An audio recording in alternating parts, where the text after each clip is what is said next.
We forgot just how different the financial industry is from other industries.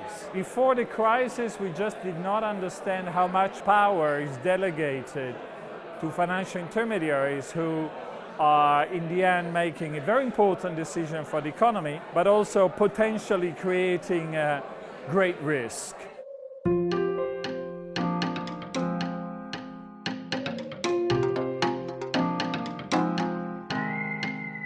We have been naive, and not just we as the public, not just we as the regulator, but also even industry, about the potential for instability.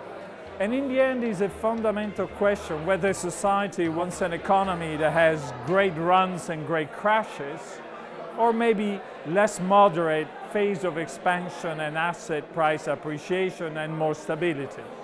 I think financial stability is about striking that balance. The challenge of financial regulation is, first of all, to enforce the rules we have created in a sensible way, understand what we have missed and what are the unintended consequences of some of these rules. Some people believe that some rules are too tight.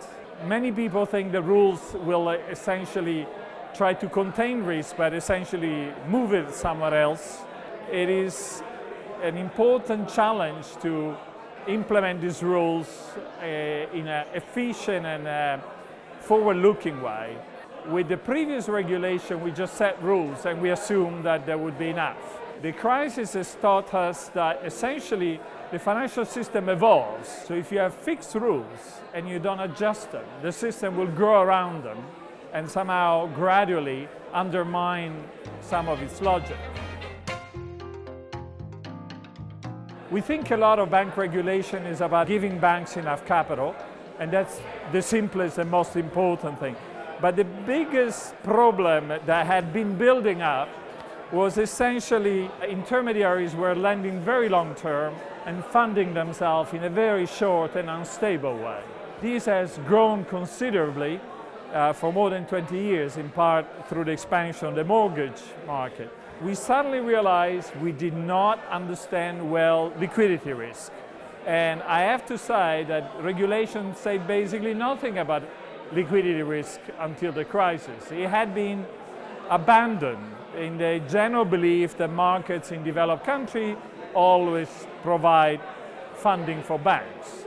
Suddenly, when the illiquidity of many investments and underlying risk came up, the runs were devastating. And so regulators have to have a global view of this liquidity risk buildup.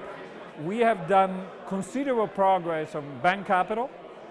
Buffers are better, but we haven't finished the work on liquidity risk. We have compensated by very active central bank intervention, which was necessary, but that amount of activism by central bankers actually covered the fact that we still have an unfinished agenda on liquidity risk.